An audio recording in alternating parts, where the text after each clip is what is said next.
kerajaan Hindu, Buddha, dan Islam.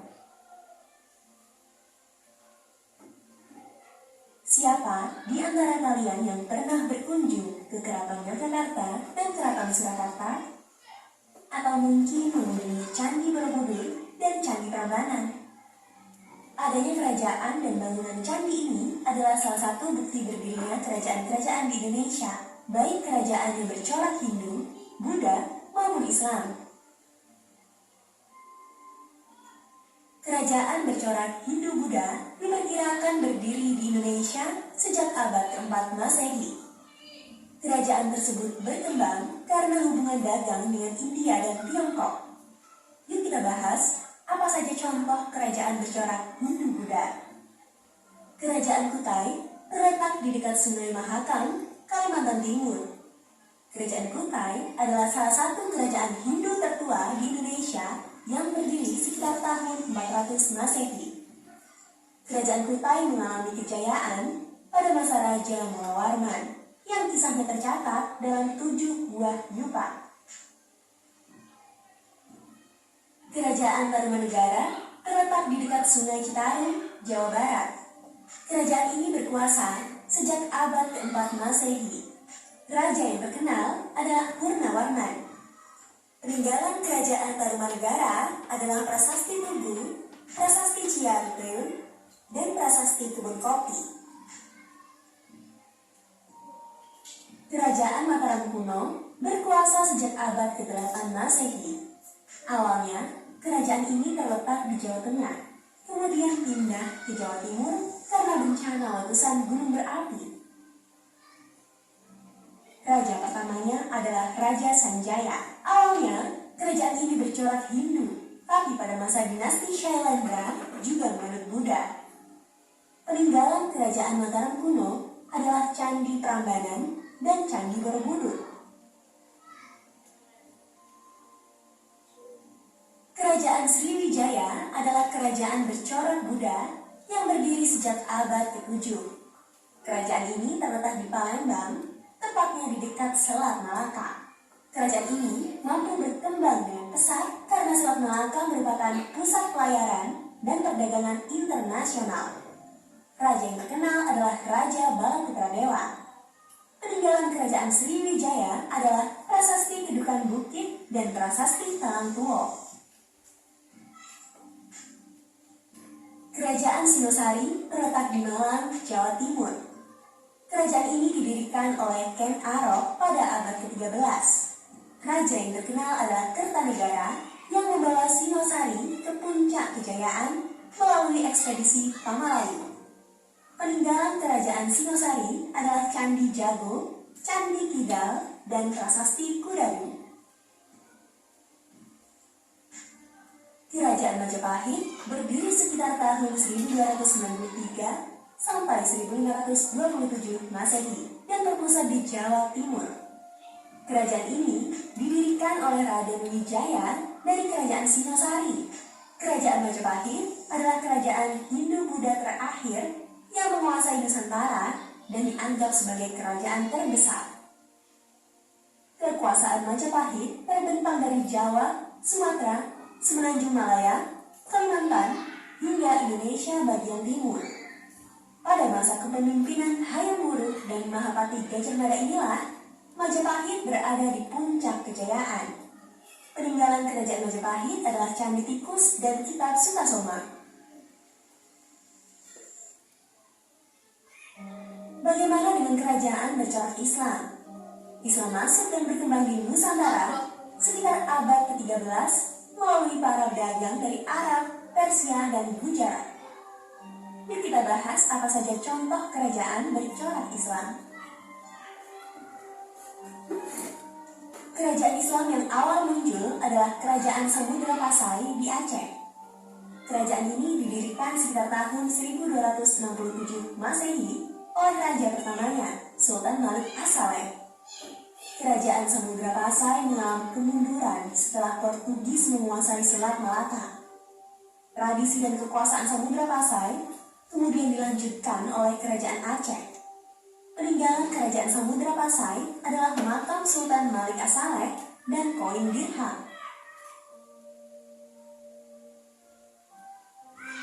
Kerajaan Islam pertama yang muncul di Pulau Jawa adalah Kerajaan Demak. Semula, Demak merupakan salah satu wilayah di bawah kekuasaan Majapahit. Kerajaan ini didirikan sekitar tahun 1475 Masehi oleh raja pertamanya, Raden Patah. Peninggalan Kerajaan Demak adalah Masjid Agung Demak. Kerajaan Mataram Islam terletak di kota Yogyakarta. Kerajaan ini didirikan tahun 1586 oleh Ki Ageng Pamanahan. Namun pada tahun 1755 melalui perjanjian Giyanti, Kerajaan Mataram Islam terpecah menjadi dua bagian. Kerajaan yang dipimpin Pakubuwono berkedudukan di Surakarta dan kerajaan yang dipimpin oleh Mangkubumi berkedudukan di Yogyakarta. Peninggalan Kerajaan Mataram Islam adalah Masjid Kota Gede. Kerajaan Ternate berdiri sekitar abad ke-13 di Maluku oleh Bab Masyhur Malamu. Kerajaan Ternate berkembang menjadi kerajaan Islam yang maju dan paling besar di wilayah timur. Hingga kini, kerajaan Ternate masih ada, meskipun tidak lagi memiliki kekuasaan politik. Kerajaan Tidore berdiri pada tahun 1486. Kerajaan ini mencapai puncak kejayaan pada masa Sultan Nuku yang mampu mempersatukan kerajaan Ternate dan Tidore, serta mengusir Portugis dari Maluku. Peninggalan kerajaan Tidore adalah benteng Torre Tahula dari Istana Gadatoti. Kerajaan Banten terletak di Banten. Kekuasaan kerajaan Banten meliputi sebelah barat pantai Jawa sampai Lampung. Kesultanan Banten didirikan oleh Maulana Hasanuddin pada tahun 1552. Peninggalan kerajaan Banten adalah Masjid Agung Banten. Kerajaan Gorontalo adalah kerajaan kembar yang bersatu dan terletak di Makassar, Sulawesi Selatan. Kesultanan Gorontalo mencapai puncak kejayaan pada masa Sultan Hasanuddin yang dijuluki sebagai ayam jantan dari timur. Peninggalan kerajaan Gorontalo adalah Istana Bala Lampoa dan Masjid Katangka. Bagaimana teman PC? Ternyata banyak ya kerajaan Indonesia yang berjaya dan terkenal. Hal ini tidak lepas dari kepemimpinan para raja yang berani dan berkuasa. Berbagai peninggalan kerajaan juga harus kita jaga dengan baik agar bukti sejarah kerajaan di Indonesia tidak hilang dan dapat terus diwariskan. Yuk sekarang coba jawab pertanyaan. Oke, bagaimana anak ibu? Banyak sekali kan kerajaan yang ada di Indonesia yang bercorak Hindu dan Islam. Ya tidak? Ya tidak? Salah satu tadi kerajaan apa? Siapa yang ingat kerajaan apa salah satunya? Itu Candi. Meninggal dari kerajaan apa? Sriwijaya. Di mana, Nak? Ayo, di mana? Hah? Dia coba tunjukin di mana di sini. Kawannya dulu. Lihat ya. Ayo, di mana? Ayo. Kota yang terkecil.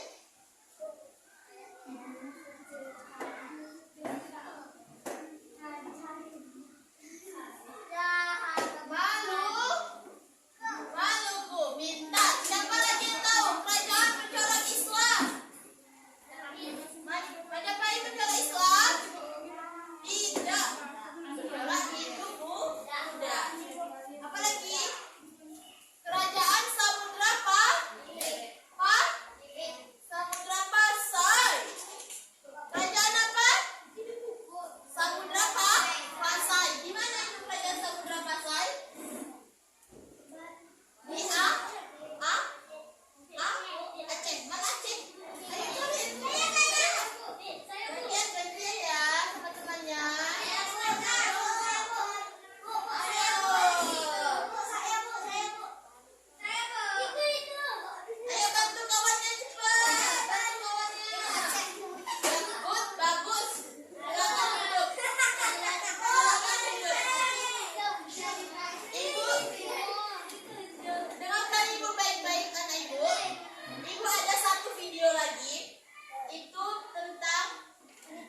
dan mengapa bisa terjadi? Ya, perhatikan baik-baik. Ya, bisa? Bisa diperhatikan? Ibu ada pertanyaan nanti. Bisa? Oke, kita lihat ya.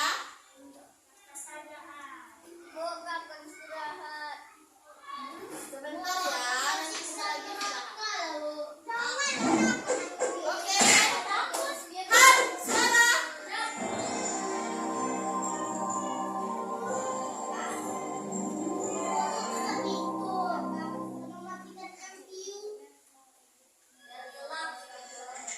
Asal-usul rawa pening.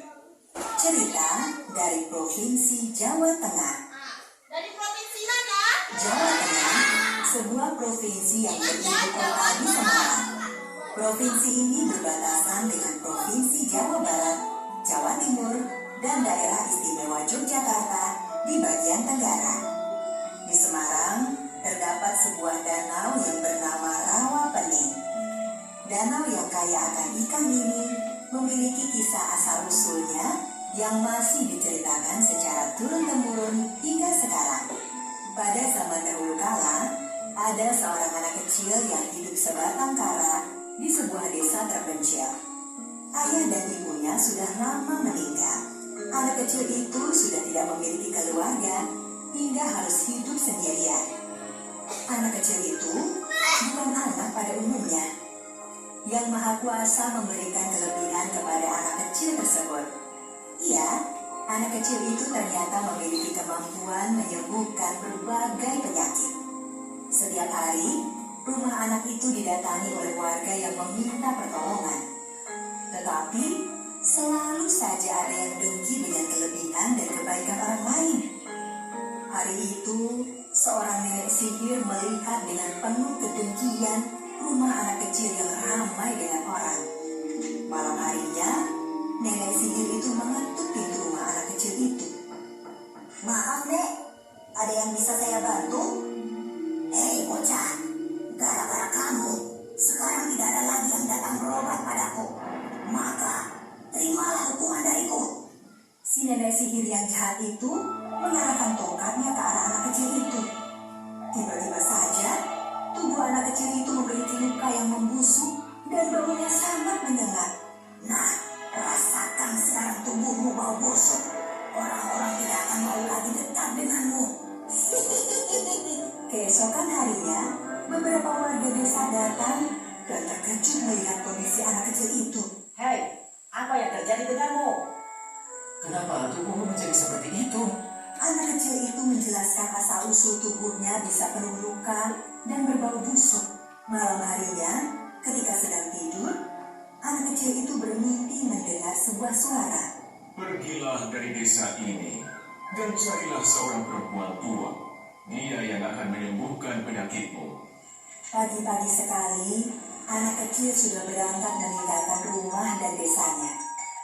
Dia menempuh perjalanan menyusuri hutan hingga berhari-hari lamanya. Hingga akhirnya, anak kecil itu kehabisan bekal. Dia pun menuju ke sebuah rumah penduduk desa. Maaf, Pak. Berilah saya sedikit air dan makanan. Anak kecil bau busuk. Pergi kau dari sini sekarang juga. Cepat pergi. Begitulah, anak kecil itu selalu diusir setiap datang ke rumah penduduk. Bukannya kasihan, mereka justru merasa jijik melihat keadaan anak kecil itu. Anak kecil yang kehausan dan kelaparan itu melihat sebuah pesta di kampung. Ketika datang ke pesta tersebut, orang-orang langsung mengusirnya. Setelah kembali mengalami pengusiran, anak kecil itu kembali melanjutkan perjalanan. Di tepian desa, dia melihat sebuah rumah gubuk tua.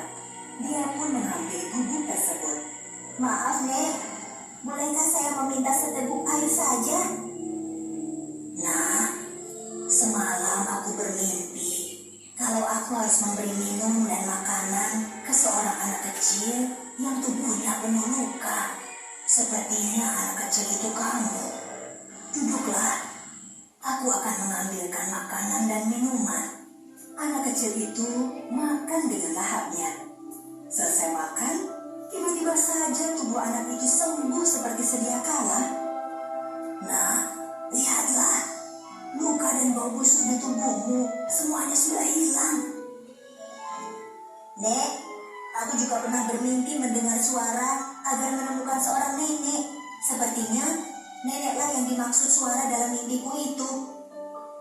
Mungkin sudah menjadi takdir Tuhan. Semua yang terjadi ini tidak terlepas dari kehendak Tuhan. Nek, kenapa penduduk kampung ini sangat sombong dan suka menghardik anak yatim sepertiku? Nah, penduduk di sini memang hampir semuanya sombong. Mereka akan mengusir warga yang kurang mampu. Dahulu rumah nenek ada di tengah desa sana. Karena disuruh pergi, akhirnya nenek membuat gubuk tua di pinggiran desa sini. Nek, nanti malam bersiaplah menaiki lesung. Akan ada air banjir besar di sini. Tapi, mana mungkin bisa ada banjir. Sekarang, aku akan kembali ke desa sana. Malam pun tiba. Pesta yang diadakan penduduk kampung itu berlangsung sangat meriah. Anak kecil itu datang dan memanggil para penduduk kampung. Hei anak kecil, cepat pergi dari sini.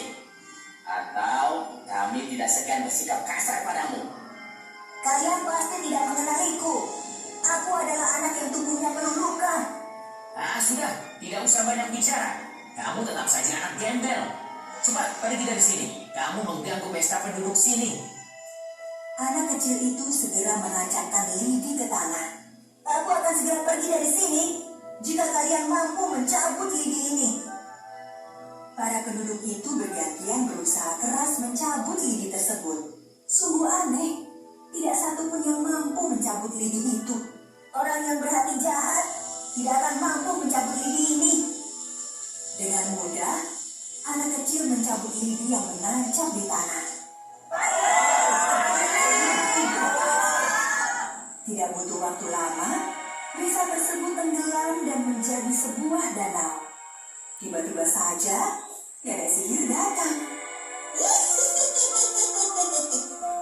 Hei bocah, jangan kamu kira aku akan berhenti menyihirmu meskipun desa ini sudah kau jadikan danau. Dasar kamu penyihir jahat, kali ini aku akan melawanmu. Jangan bermimpi bisa melawanku. Hanya seekor naga yang mampu membunuhku. Seekor naga, tunggulah di sini. Aku akan berubah menjadi naga. Hei bocah, jangan lari kamu. Seekor naga besar pun muncul dari dalam danau. Nenek sihir sungguh ketakutan. Hei nenek sihir, sungguh sia-sia hidupmu. Hanya kamu gunakan untuk berbuat jahat. Sekarang, terimalah hukumanmu.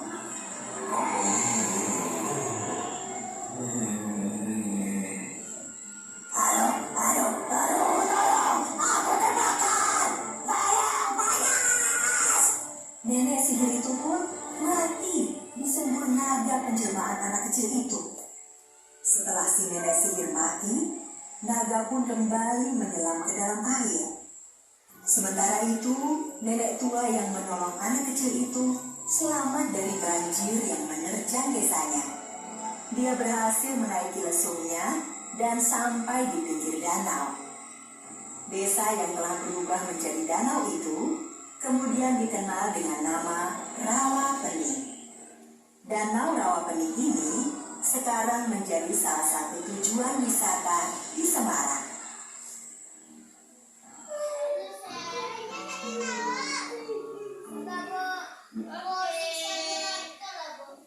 Dengarkan ini baik-baik. Tadi ibu bilang ada pertanyaan, ada kuis. Ini dari daerah mana? Ayo siapa mau cari daerahnya? Ayo.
lagi.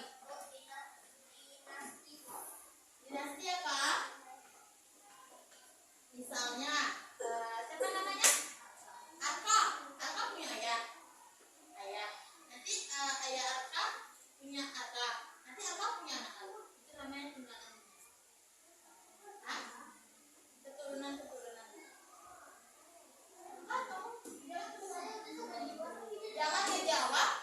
Ibu masuk ke orang ngejawab. Bantu kawannya ngejawab. Karena kita kerja kelompok. Kalau kerja kelompok kita harus berapa?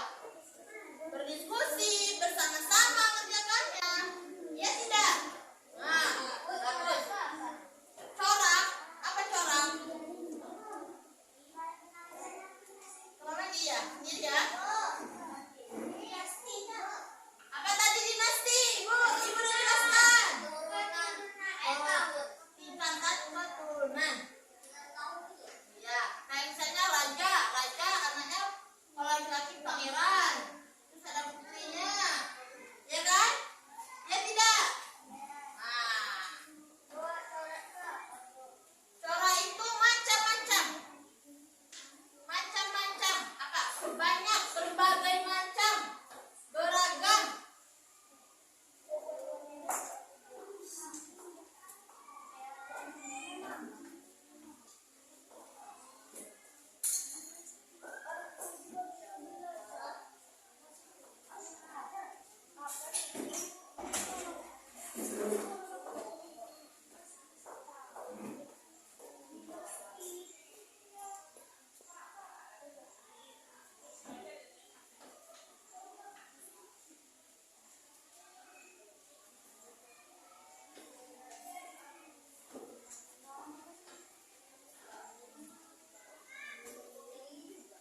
Iya, sayang. Iyalah, cocokin.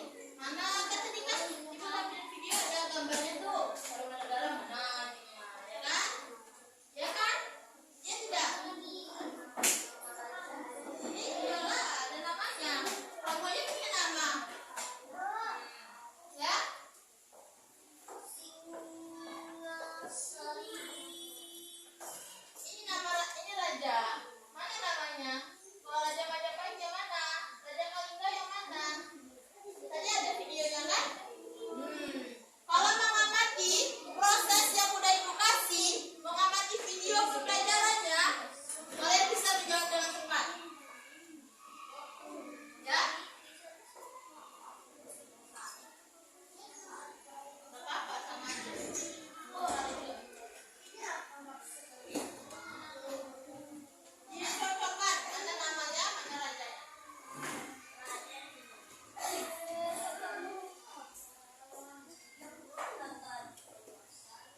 Iya.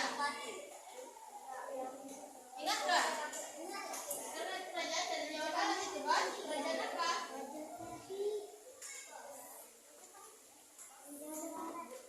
Nggak tahu ibu. Tahu.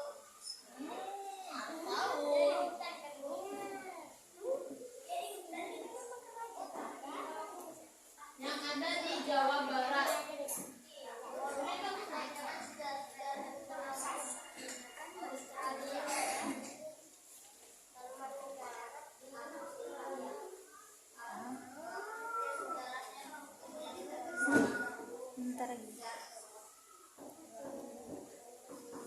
Majapahit. Masa itu aja nggak tahu? Apa kerajaan apa? Majapahit. Majapahit bukan kerajaan Pahit. Australia itu beda lagi daerahnya, nak. Negaranya beda lagi, daerahnya beda lagi.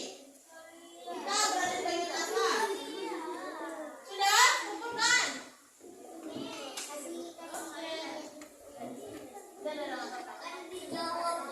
Oke, terima kasih anak ibu semua. Sudah tahu kerajaan-kerajaan? Ada berapa kerajaan yang ada di Indonesia? Hah?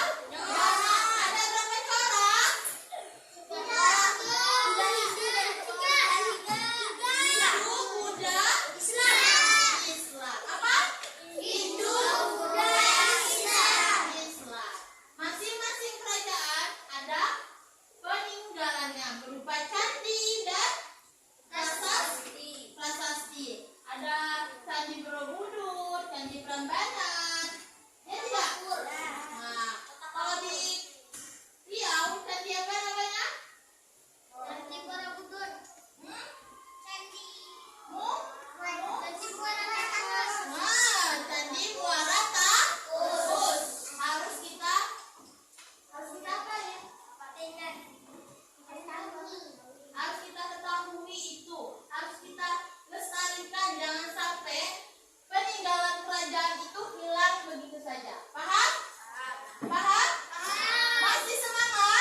semangat sekali lagi.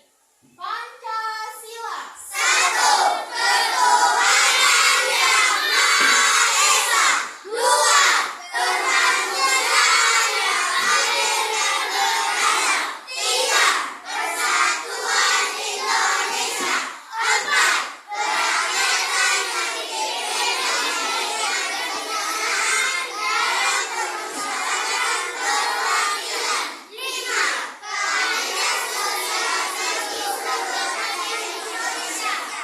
Oke, tadi kita sudah belajar tentang sejarah, corak sejarah kebudayaan Indonesia, yaitu ada Hindu, Buddha, dan Islam. Beragam sekali. Dengan adanya Pancasila, kita menjadi satu. Paham? Paham apa yang kita pelajari hari ini? Bisa dipahami? Kalau begitu, terima kasih anak ibu atas partisipasi aktifnya dalam belajar hari ini. Untuk hari ini kita sudah